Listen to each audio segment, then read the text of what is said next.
All right, Mark Scott, Public Information Officers, Public Affairs for the Guam National Guard. Half a day. Half a day. Good morning, Nick. Thanks for stopping by. Thank you. Thanks for this time. It's already been nearly a month since the tensions arose out of the Middle East with the war between Israel and Hamas. And prior to that, we sent just over 100 of our own Guam Guards members to training in that area. They're still training and pre-training right now in Texas before headed to that part of the world. What can you say just about that situation? Yeah, so that's right, Nick. Right now they are in Texas training up to go toward the Middle East. Once they're done with their train-up period, they should be out there soon.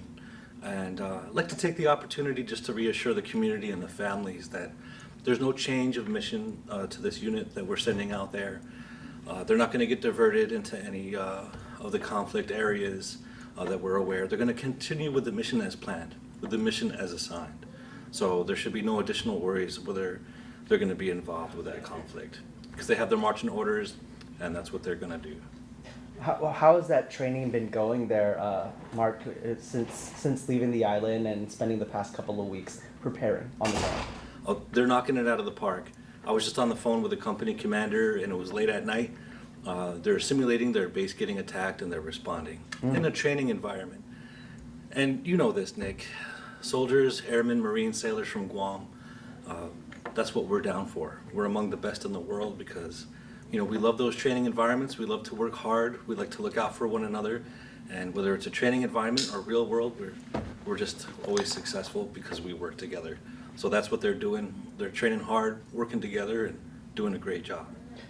Have you spoken to that commander there? You said you've spoken to him recently, but have you spoken to him about the situation going on there in the Middle East, seeing it'll be pretty close to where they'll be going for training as well? What's his feeling?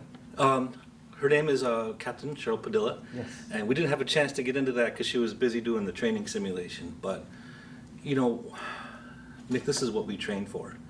You know, we do all of our physical readiness, our training, our education, our logistical, medical, dental readiness. All of those things make us be as ready as possible for whatever comes our way. So if that unit is going to go into the region, even though they won't be where the conflict is, they're going to be as ready as possible.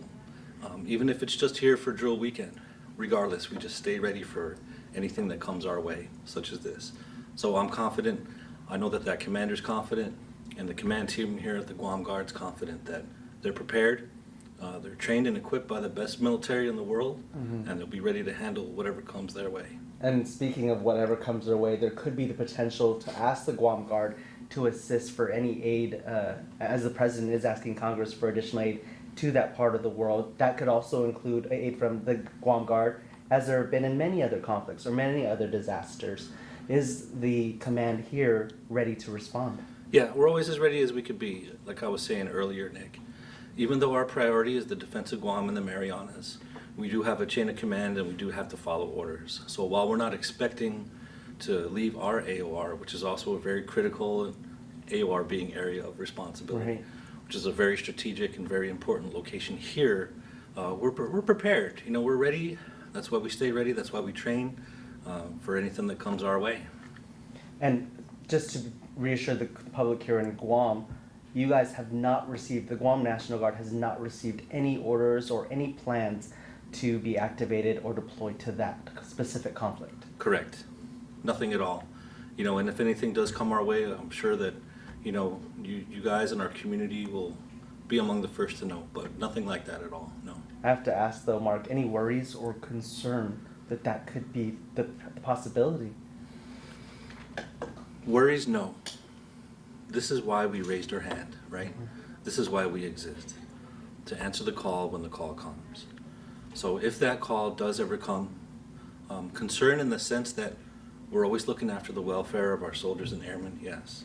But concern in the context of worry, absolutely not. We have the best training, the best equipment, of the best military that has ever existed on the face of this earth in history.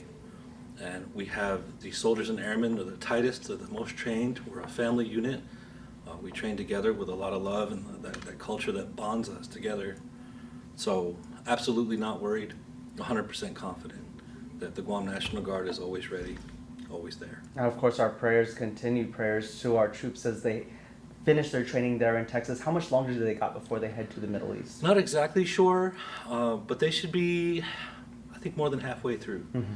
So whether it's weeks or another month, I'm not too sure, Nick, but they're getting that last train up, that realistic training, that hands-on stuff that's going to give them that edge that they need to survive and come home safe. And I know the holidays have to be the hardest times for these families to be away from their loved ones, and they're already looking forward to their expected return next year after this one-year deployment ends.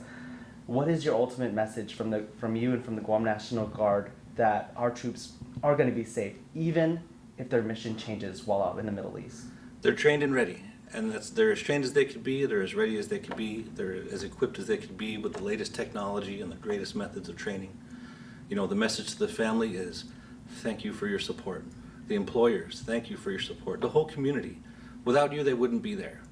Without you, they wouldn't be free to focus on their mission, which helps them stay safe.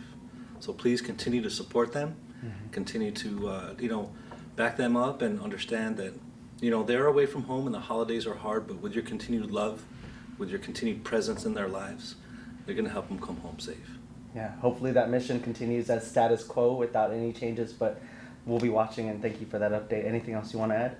No, just that same thing again, if I could. Thanks to the families out there, the employers, and the community. Without you, none of this is possible. So please keep supporting your troopers, and we'll thank you for it.